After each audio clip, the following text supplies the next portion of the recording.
Hello बच्चों, कैसे हैं आप सब। उम्मीद करता हूँ बहुत अच्छे होंगे। और फर्स्ट वीडियो में जैसे हम लोग फंक्शन की बात करेंगे, तो हमने फंक्शन में डोमेन के लॉग तक की बात की, तो उसके आगे हम लोग कंटिन्यू करेंगे। अगर किसी को इस वीडियो को देखा है तो पीछे वीडियो पे जाके देख सकते हैं, पहले की बातें देख लें, उसके बाद आगे कंटिन्यू करें तो अच्छे से बातें समझ में आएंगी। और चलिए भाई हम लोग मूव करते हैं नेक्स्ट प्रॉब्लम के। तो नेक्स्ट टाइप अपना है, इस टाइप का क्वेश्चन है 1/log f(x) टाइप के। तो इस टाइप के क्वेश्चन के लिए हम लोग कैसे करते हैं कि एक तो कंडीशन, दो कंडीशन होंगी अपनी। एक तो f(x) कैसा होता है अपना, ग्रेटर देन 0 होगा। f(x) कैसा होगा, ग्रेटर देन 0 होगा। मैं बता चुके हैं कि लॉग के अंदर की सारी वैल्यू कैसी होती है, पॉजिटिव होती है, 0 से बड़ी होती है। और एक और बात आएगी अपनी, f(x) अपना 0 नहीं हो सकता है। f(x) की वैल्यू 0 नहीं हो सकती। क्यों नहीं हो सकती है? क्योंकि अगर f(x) की वैल्यू 0 होगी तो ये log 1 हो जाएगा, और log 1 की वैल्यू होती है 0, ये पूरा 1/0 हो जाएगा इस केस में। इसलिए हमारा फंक्शन डिफाइंड नहीं होगा, इसलिए हम लोग इस बात को हटा देते हैं। यहाँ तक बिल्कुल बात समझ आएगी।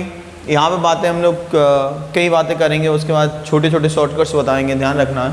तो जैसे हम पहले एग्जाम्पल लेते हैं कि यहाँ पर क्वेश्चन आ जाए अपना log में x-3, और वो कहते हैं कि इसकी डोमेन बतानी है, ऐसे क्वेश्चन की डोमेन बतानी है। तो हम लोग केसेस लिखेंगे, x-3 ग्रेटर देन 0 एक, और दूसरा x-3 1 के बराबर ना हो, 1 के बराबर ना हो। तो ऐसे केस में x की वैल्यू नहीं हो सकती अपनी, कितनी नहीं हो सकती भाई, 4 नहीं हो सकती है x की वैल्यू। अब यहाँ से देखो रिजल्ट क्या मिल रहा है, ऊपर वाले से रिजल्ट मिल रहा है x की वैल्यू 3 से तो बड़ी हो, लेकिन 4 नहीं होनी चाहिए। नंबर लाइन पे आते हैं तो नंबर लाइन की बात सुनना भाई, यहाँ से 3 से बड़ी हो और 4 पे नहीं लेना, 4 को नहीं लेना, कट कर दिया हमने 4 को। ये तुम्हारा स्टॉपेज है, यहाँ पे रुकना है हमें क्वेश्चन के लिए, और यहाँ पे जब रुकना है तो इसको नहीं लेना है, नहीं लेना है इसको अपने। तो हम लोग आंसर कैसे लिखेंगे, पहले हम लोग x की वैल्यू 3 से 4 की तरफ चलेंगे, और फिर 4 से इनफाइनाइट की तरफ चले जाएंगे। सीधी बात ध्यान रखना, और ऐसे अपने आंसर लिख लेंगे। मेरी बात समझ आ गई होगी बढ़िया सी, कहीं कोई प्रॉब्लम नहीं आ रही है। उम्मीद करता हूँ यहाँ तक बहुत बातें अच्छे से समझ में भी आ रही होंगी, कि ये बात समझ आई होगी। अब इस क्वेश्चन के एक और एग्जाम्पल लेंगे, और इस एग्जाम्पल से बात पूरी बैठ जाएगी, कहीं कोई कन्फ्यूज़न नहीं होता। एक और एग्जाम्पल लेते हैं। हमसे कोई कहते हैं कि log x-6 की डोमेन बतानी है, log 1/log x-6 की डोमेन। तो यहाँ पे नंबर की बात करें तो अगर हम लोग प्रॉपर केस लिखना चाहें तो x-6 0 से बड़ा होगा, x वैल्यू 6 से बड़ी होगी, और दूसरी कंडीशन x-6 नहीं होगा किसके बराबर, 1 के, x वैल्यू 7 नहीं हो सकता है। तो यहाँ से बात वही आई कि अपना 6 से बढ़ते जाओ, 7 पे रुकना है, इसको नहीं लेना है, इसको नहीं लेना है, ठीक है, इग्नोर करना, और फिर अपना आंसर लिख देना है। सीधी बात समझ आई होगी। तो ऐसे ऐसे बातें सीख के हम लोग आगे बढ़ जाते हैं। तो अपना आंसर ऐसे बनता है, x बिलोंग कर रहा है 6 से 7 और 7 से इनफाइनाइट। मतलब यहाँ पे जो नंबर आएगा उसमें एक नंबर जोड़ के लिख दो, वहाँ पे रुकना है। वो बात अगर सीख गए तो अपनी प्रॉब्लम कहीं दिक्कत नहीं करेगी, कहीं कन्फ्यूज नहीं करेगी, बढ़िया से आंसर आते जाएंगे। जैसे हम जस्ट टेक अ एग्जाम्पल, एक और एग्जाम्पल हम लेते हैं, जैसे y = 1/log x-3 की बात करें। तो यहाँ से क्लियर अपना हो गया कि अपना नंबर कितना है, 3 आया। तो अब इसके लिए पूरी एनालिसिस नहीं करेंगे, हमने क्या बोला कि जहाँ पे रुकना वो नेक्स्ट नंबर कौन सा है। तो 3 से स्टार्ट किया, 3 से 4 की तरफ गए, 4 से इनफाइनाइट की तरफ गए, और अपने आंसर आ गए। बहुत आसानी से बात समझेंगे, बहुत सारे एग्जाम्पल बताएंगे, एक एक पॉइंट क्लियर होता जाएगा, कहीं पे कोई कन्फ्यूजन नहीं होगा, बढ़िया से सारी बातें समझ में आ जाएगी। उम्मीद करता हूँ यहाँ तक समझ में आई होंगी बातें। यहाँ पे एक और एग्जाम्पल हम लोग देख सकते हैं। एक और हमने एग्जाम्पल लिया, सपोज यहाँ पे कह दिया x+5 है। तो यहाँ से पता चल गया कि अपना नंबर जो मिलेगा वो -5 आएगा, क्योंकि यहाँ पे 0 करके देखें तो x की वैल्यू -5 मिलेगी। और ये -5 हमने बताया जब x प्लस का है तो उसमें एक नेक्स्ट नंबर जोड़ेंगे, ऐड कर लेंगे। तो यहाँ पे बात करें x = -5 है, नेक्स्ट नंबर की बाते करें तो -4 आएगा, और अपना आंसर लिख जाएगा -5 से -4 यूनियन -4 से इनफाइनाइट। बहुत आसानी से आंसर निकाल लेते हैं। और एक बात और हमें याद रखनी है कि लॉग के जितने आंसर्स हो ना, उन पे सब पे ओपन ब्रैकेट आता है। लॉग वाले किसी भी क्वेश्चन पे कभी क्लोज ब्रैकेट नहीं आएगा, छोटा ब्रैकेट आएगा, ओपन ब्रैकेट आएगा, और तभी अपनी बातें क्लियर हो पाएंगी, और अब सारी बातें क्लियर हो जाएंगी। तो उम्मीद करता हूँ हमने यहाँ पे बहुत सारे एग्जाम्पल बताए हैं, समझ में आया होगा। यहाँ तक कहीं कोई डाउट नहीं आई होगी, बिल्कुल बढ़िया से सब बातें क्लियर हो गई होंगी। चलिए भाई, अब देखो यहाँ पे हम लोगों के पास दो फंक्शन दिए हैं। एक जैसे फंक्शन f(x) है और ये वैल्यू f(1x) है, प्लस दूसरी वैल्यू f(2x) है। यहाँ प्लस साइन हो या माइनस हो, मल्टीप्लाई हो, डिवाइड हो, चारों के लिए बता रहे हैं, चाहे प्लस हो, चाहे माइनस हो, चाहे मल्टीप्लाई हो या फिर डिवाइड हो, चारों के लिए बात बता रहे हैं। ऐसे क्वेश्चन के लिए हम लोग डोमेन कैसे लिखेंगे, ठीक है, प्रांत कैसे आएगा इन क्वेश्चंस का, तो बढ़िया से सुनेंगे और अपनी बातें लिखेंगे। जैसे मान लिया कि अपना अब एग्जाम्पल बताएंगे, पहले पूरी बात सुन लेते। जैसे अपना कोई फंक्शन है, उस पहले फंक्शन की डोमेन D1 है और दूसरा फंक्शन है उसकी डोमेन D2 है। एक फंक्शन जिसकी डोमेन D1 पहले वाले की और सेकंड फंक्शन उसकी डोमेन D2 है। अब पूछेगा भाई पहले फंक्शन की डोमेन बताओ, तो यहाँ पे क्या करना है, मान लो इसकी डोमेन में D मान ली, तो D का जो आंसर आएगा वो आ जाएगा आंसर D1 इंटरसेक्शन D2। अगर दो फंक्शन में प्लस दिया हो, माइनस दिया हो, मल्टीप्लाई या डिवाइड दिया हो, ऐसे क्वेश्चन के लिए हम लोग डोमेन जब फाइंड करेंगे तो वो दोनों का इंटरसेक्शन कर लेंगे और अपनी आंसर निकालते जाएंगे। यहाँ तक बात समझ में आ रही होगी, धीरे धीरे बातें सब कुछ क्लियर होती जा रही हैं, बहुत अच्छे से बढ़ते जा रहे हैं, समझ रहे हैं। तो जस्ट टेक एग्जाम्पल लेते हैं और उससे हम तुम्हें बढ़िया से समझा सकते हैं। पीछे जो x² - 4 हो और यहाँ पे 9 - x² हो, वो कह दे कि इसकी डोमेन बतानी भाई।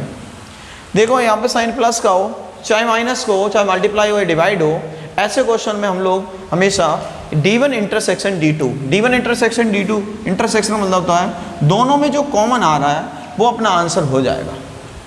तो एक एक करके हम आंसर निकालते हैं और पुरानी वाले रिपीट करते जाते हैं। जैसे हमसे कोई कह दे x² - 4 कहा उन्होंने, तो पहले इसकी डोमेन निकालते हैं, फर्स्ट वाले को नीचे, सेकंड वाले की डोमेन निकालेंगे हम लोग। फर्स्ट वाले की बात करें, यहाँ पे -2 आया या +2 आया, क्योंकि 0 हमने इक्वल किया +2 - 2।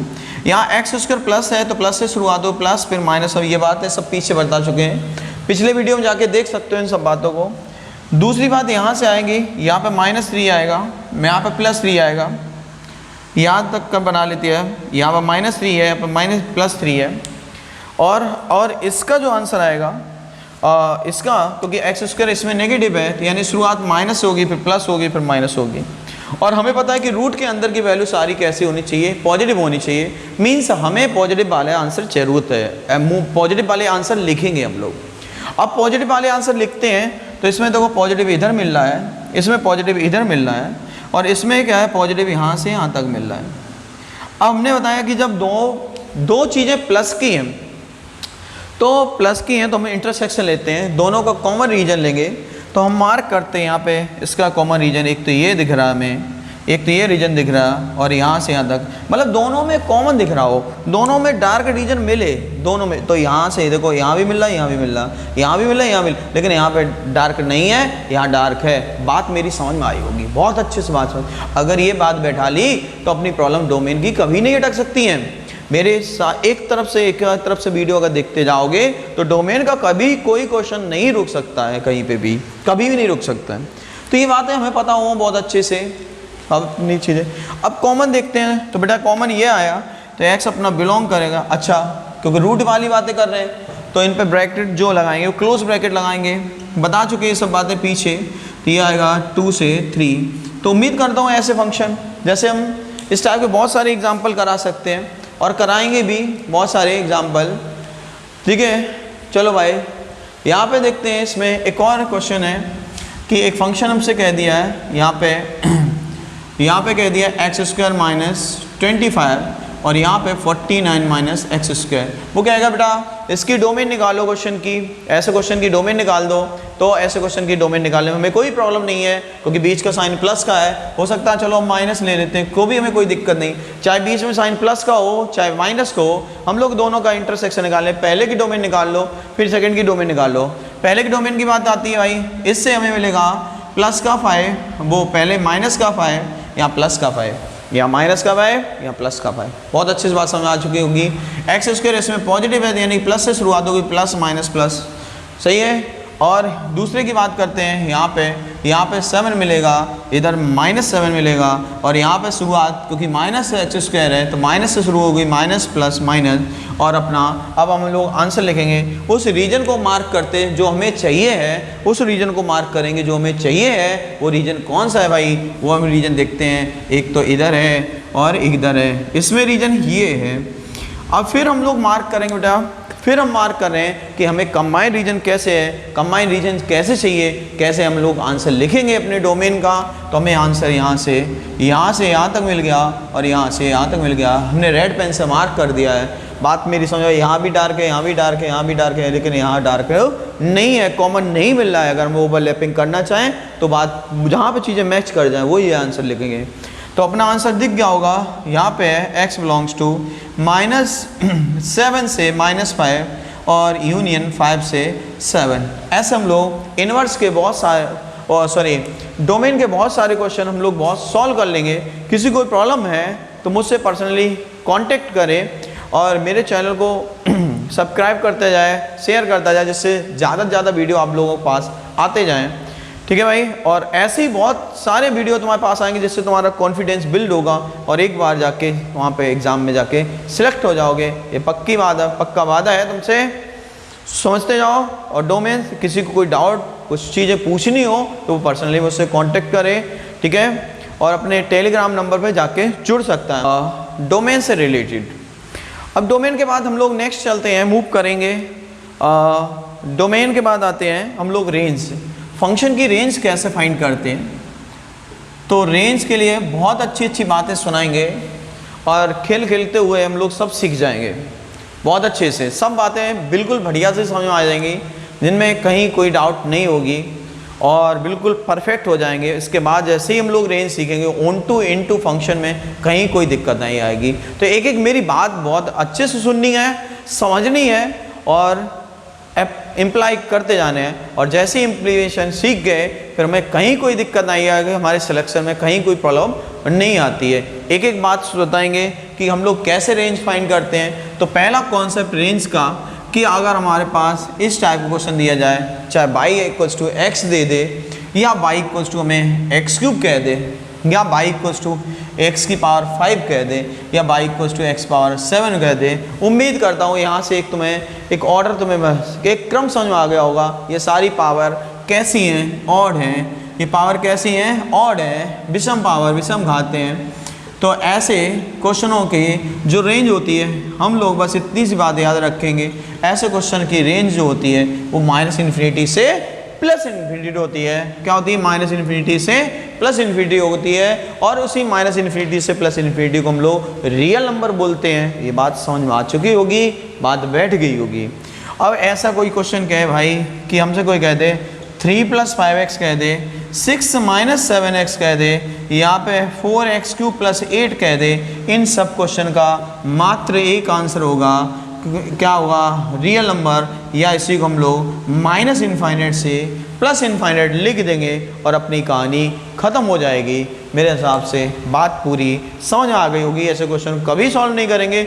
x हो, x³ हो, x⁵ हो एंड 7 हो, ऐसे क्वेश्चन की रेंज की बात अगर करी तो रेंज इस क्वेश्चन की -∞ से +∞ की रेंज आ जाएगी और अपनी कहानी दूर हो जाएगी, प्रॉब्लम नहीं होगी। चलिए भाई मूव करते हैं नेक्स्ट कॉन्सेप्ट की तरफ। तो ये बहुत आसान थे, इनमें कहीं कोई डाउट नहीं है।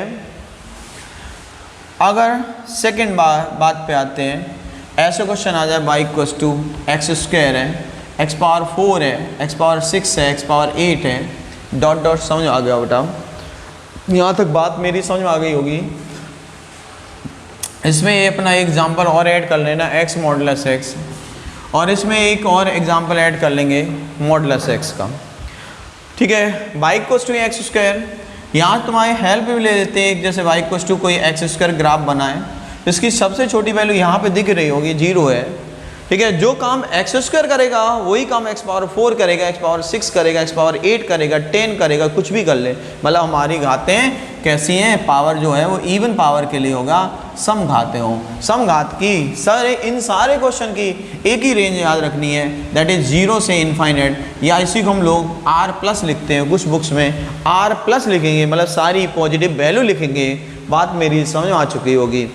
और हमने हेल्प भी कर दी। इसमें हेल्प लेना चाहो तो वो भी कर सकते कि कुछ लोगों के दिमाग में आता कैसे।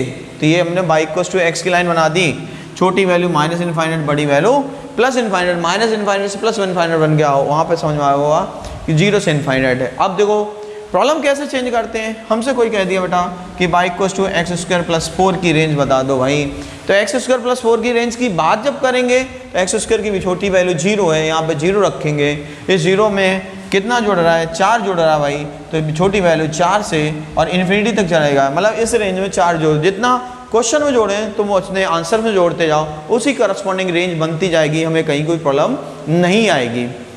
चलिए भाई समझ में आ रहा होगा।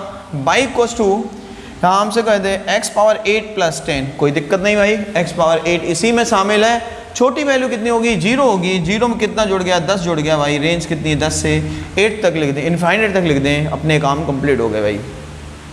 लेकिन अब अगर कभी कभी कुछ क्वेश्चन ऐसे बनते हैं x माइनस 1 का होल स्क्वायर ये कह दिया, तो एक बात और ध्यान रखना बेटा कि अगर होल स्क्वायर के अंदर कुछ जोड़ लो या घटा दो अपनी रेंज पे कोई फर्क नहीं पड़ता है, वो रेंज जो ओरिजिनल थी वही रहेगी, तो होल स्क्वायर के अंदर कोई जोड़ने या घटाने पर रेंज में कोई चेंज नहीं आता है, वो जैसी है वैसी ही रहेगी, वो आंसर नहीं बदलेगा। और ऐसे हम लोग, मैं उम्मीद करता हूँ यहाँ तक इवन और ऑड के लिए रेंज बिल्कुल परफेक्ट तरह से समझ में आ चुकी होगी। इस टाइप का कोई क्वेश्चन एग्जाम में आएगा तो पक्का विद इन टाइम कर लोगे। हमने इवन के लिए अलग लिख दिया, ऑड के लिए अलग लिख दिया, ये आर है भाई और ये आर पॉजिटिव है, इससे ज़्यादा कुछ भी अच्छा नहीं हो सकता है। समझ में आ गया होगा, पूरी बात समझ में आ गई होगी, कहीं कोई प्रॉब्लम नहीं आ रही, बातें बहुत अच्छे से समझ में आ चुकी हैं।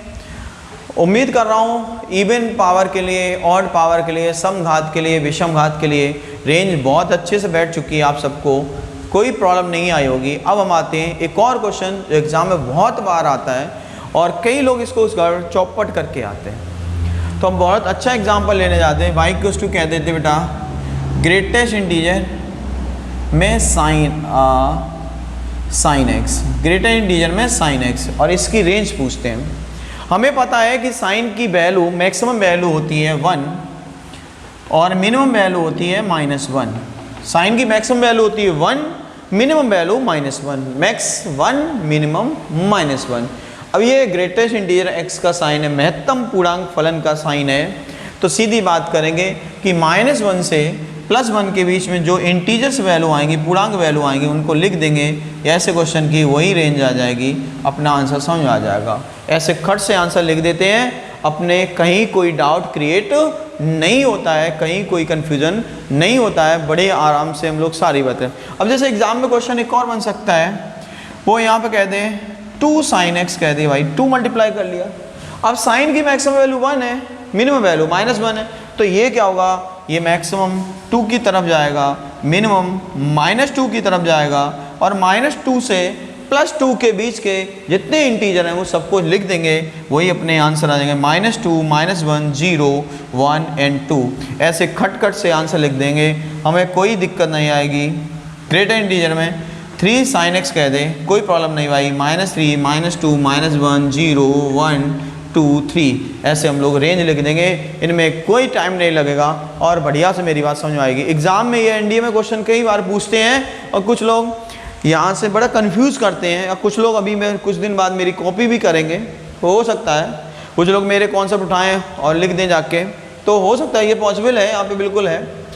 चलिए भाई मूव करते हैं नेक्स्ट प्रॉब्लम की तरफ। नेक्स्ट एक और बढ़िया सा कॉन्सेप्ट सिखाते, एक बहुत बेहतरीन कॉन्सेप्ट की बात करें जो एग्ज़ाम में आता है लेकिन हम लोग पहचान नहीं पाते, तो उस प्रॉब्लम की तरफ हम लोग बढ़िया से बढ़ेंगे। समझना है सारी बातें, बहुत अच्छे से सीखनी है उन कॉन्सेप्ट्स को। यहाँ पे हम लोग स्टार्ट करते हैं ऐसे कि ये x + 1/x हो, y इक्वल्स टू हमें दिया है x + 1/x दिया है, और इसके 2 केस बनते हैं भाई, x हमारा 0 से बड़ा है तब क्या करेंगे, और x हमारा 0 से छोटा है तो क्या करेंगे, और जब कुछ भी नहीं दिया है तो फिर हम लोग क्या करेंगे, वो बातें सीखनी है।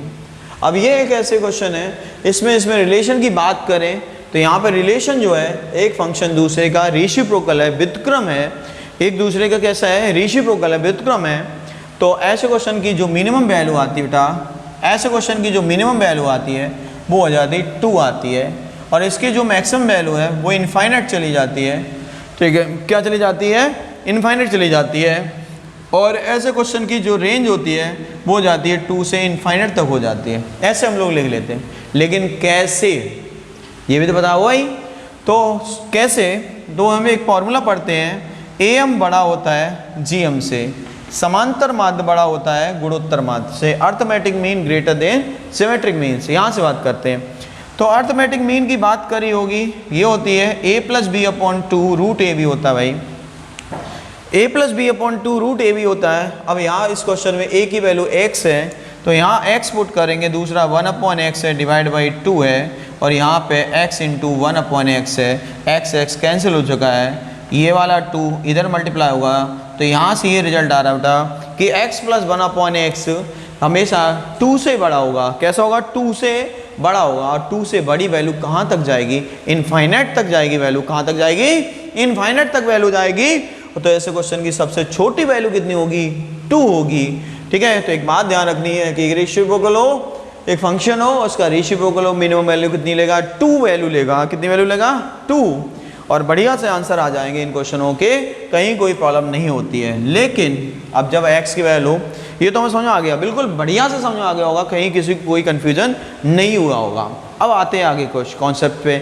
नेक्स्ट कॉन्सेप्ट की तरफ जब बढ़ेंगे तो नेक्स्ट कॉन्सेप्ट ये है कि x की वैल्यू अपनी लेस देन 0 होगी, नेगेटिव वैल्यू हो गई, तो नेगेटिव वैल्यू जो प्लस का 2 है वो माइनस का 2 हो जाएगा, और जो प्लस का इन्फिनिटी है वो माइनस का इन्फिनिटी हो जाएगा। तो ऐसे केस में जो रेंज आती है, ऐसे केस की जो रेंज हो जाएगी वो -∞ से -2 हो जाएगी।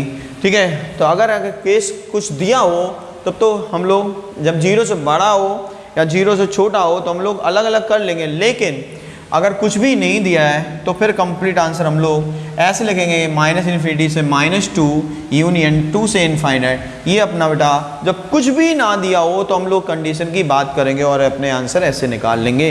तो ऐसे क्वेश्चन की स्टेप से हम लोग रेंज फाइंड कर लेते हैं, और कहीं उम्मीद करता हूँ कहीं कोई प्रॉब्लम नहीं होती। अब इसके बहुत अच्छे अच्छे क्वेश्चन मैं कराने जा रहा हूँ, सुनना मेरे आंसर, और जिस पे कंसंट्रेट करना है कि एक फंक्शन हो प्लस उसका रेसिप्रोकल हो, फंक्शन एंड इट्स रेसिप्रोकल।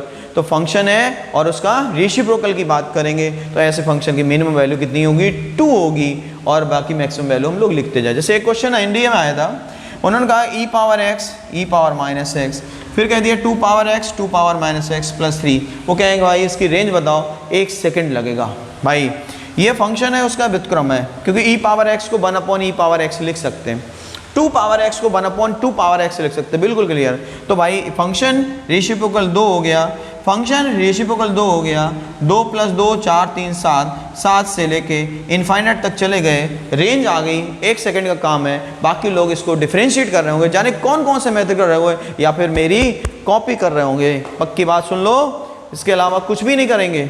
सुनो भाई, चलो भाई नेक्स्ट मूव करते हैं अगले कॉन्सेप्ट। एक क्वेश्चन और देते हैं भाई, यहाँ से एक एग्जाम में क्वेश्चन आया है, ये है 2⁻x 2⁻x² 4⁻x + 4⁻x² और +7 कह दिया, और कह दिया साथ में बेटा कि रेंज बताओ। रेंज के लिए ये फंक्शन और उसका व्युत्क्रम, फंक्शन और उसका व्युत्क्रम। तो ऐसे क्वेश्चन की वैल्यू ये 2 होगी, 2 का वर्ग है 4 हो गया, 4 का स्क्वायर, 2 का स्क्वायर 4 + 7, ये आंसर 15 आएगा। और ऐसे क्वेश्चन की रेंज 15 से इन्फिनिटी लिख देंगे, विद इन टाइम अपने काम खत्म हो जाएगा, और रेंज इससे ज़्यादा कुछ भी आसानी से नहीं आ सकती है। ठीक है, बात समझ में आ गई होगी, कहीं कोई प्रॉब्लम नहीं है ऐसे क्वेश्चनों में। बहुत आसानी से हम लोग सारी बातें समझ रहे हैं, सुन रहे हैं, और रेंज के लिए हम लोग फॉलो कर रहे हैं। बढ़िया सा कॉन्फिडेंस बनाते जाओ, तो फिर एक बात हमें समझ में आएगी कि फंक्शन और रेसिप्रोकल की बात जब करते हैं तो फिर यहाँ पे कुछ और रूल बनते हैं, उनको बताते हैं। वो रूल कहाँ बनेंगे? ट्रिग्नोमेट्री में बनेंगे। जैसे साइन का जोड़ीदार होता है कोसेक, क्योंकि कोसेक को हम लोग 1/sin ले सकते हैं। तो इसकी बताओ रेंज क्या होगी भाई? 2 से इनफाइनाइट। लेकिन कह देगा कि x की जो वैल्यू है वो 0 से π/2 के बीच में, मतलब फर्स्ट क्वाड्रेंट में कह देगा, तभी ये वैलिड होगा भाई। फिर हम लोग नेक्स्ट टर्न के मूव करते हैं, यहाँ पे कह दे 10 + cot कह दे, 10 + cot कह दे, तो भी बेटा 2 से इनफाइनाइट लिखना। फिर cos + sec कह दे, तो भी हम लोगों को 2 से इनफाइनाइट लिख देना, और अपनी कहानी बनती जाएगी, काम खत्म होते जाएंगे। उम्मीद करता हूँ बहुत अच्छे से बातें मेरी समझ में आ रही होंगी, सुनते जाओ, समझते जाओ। नेक्स्ट मूव करते हैं हम लोग नेक्स्ट कॉन्सेप्ट की तरफ। समझ में आई होंगी यहाँ तक, रेंज की एक एक बात क्लियर कट होते समझ में आ रही होगी, बैठ रही होगी मेरी बात। और बढ़ते हैं आगे कॉन्सेप्ट की तरफ। चलिए भाई नेक्स्ट आते हैं अपने क्वेश्चन कैसे हैं। नेक्स्ट क्वेश्चन ऐसा आता है कि a sin x plus b cos x की रेंज पूछेगा, तो ऐसे क्वेश्चन की मैक्सिमम वैल्यू होती है बेटा रूट में a square plus b square, minimum value होती है माइनस का रूट में a square plus b square. ये तो बहुत आसान क्वेश्चन है। हमसे कोई कह दे कि बाई इक्वल टू कह दिया 3 sin x plus 4 cos x की रेंज लिखो, तो समझ गए होंगे a की वैल्यू 3 है, b की वैल्यू 4 है। मैक्सिमम वैल्यू की बात करेंगे तो मैक्सिमम वैल्यू 3 का स्क्वायर 9 होता है, 4 का स्क्वायर 16 होता है, आंसर 5 आएगा। जितना प्लस का आएगा उतना ही माइनस का आएगा, जितनी प्लस की वैल्यू आती है उतनी मिनिमम की वैल्यू माइनस की वैल्यू आ जाती है। तो ऐसे हम लोग ऐसे क्वेश्चन की रेंज फाइंड करते हैं। एक और एग्जांपल ये हमसे कोई कहते हैं 5 sin x minus 12 cos x की रेंज लिखनी है। कोई दिक्कत नहीं है भाई, a की वैल्यू 5 है, b की वैल्यू 12 है, रेंज लिखेंगे 5 का स्क्वायर 25 है, 12 का 144 है, ये 169 आ गया। ये अपनी मैक्सिमम वैल्यू हो गई, और जितनी मैक्सिमम आती है उतनी माइनस लगा दो तो मिनिमम आ जाती है। तो उम्मीद करता हूँ यहाँ तक मेरी सारी बातें बैठ रही होंगी, कहीं कोई कन्फ्यूज़न नहीं है, किसी भी कॉन्सेप्ट में कहीं कन्फ्यूज़न नहीं हो सकता है। अगर मेरी बात पीछे से वीडियोस देखते हुए आ रहे हो तो कहीं फंक्शन में कोई नहीं होता है, कहीं कन्फ्यूज़न नहीं होगा। और कई सारे ज्ञानी लोग हैं वो फंक्शन को नहीं छूते हैं, क्यों? उनके लिए खतरनाक होता है चैप्टर। ये देख लो कितने अच्छे से अच्छे कॉन्सेप्ट समझ आ रहे होंगे। चलिए भाई एक और क्वेश्चन आ देते हैं यहाँ पे, y equals to ax plus B upon C x plus D का क्वेश्चन करें हम लोग। इसकी कहते हैं कि रेंज फाइंड करनी है। तो ऐसे क्वेश्चन के लिए एक बढ़िया सा शॉर्टकट बताएंगे रेंज फाइंड करने का, वो होगा r माइनस ए अपॉन सी। ऐसे एक सेकंड में लिखेंगे आंसर, रेंज ऐसे क्वेश्चन की खत्म हो जाएगी। एग्जाम्पल ले रहे हैं y इक्वल्स टू, यहाँ कह दिया 3x plus 5 upon 6x plus 7, वो पूछेंगे रेंज बताओ भाई। इसका आंसर r माइनस 3 अपॉन 6 लिखेंगे, मीन्स आंसर क्या हो जाएगा r माइनस 1/2 आएगा और आंसर कंप्लीट हो जाएगा। उम्मीद करता हूँ बहुत अच्छे से बातें समझ में आई होंगी, और रिलेटेड भी कुछ बढ़िया से इंपॉर्टेंट कॉन्सेप्ट बताने जा रहे हैं।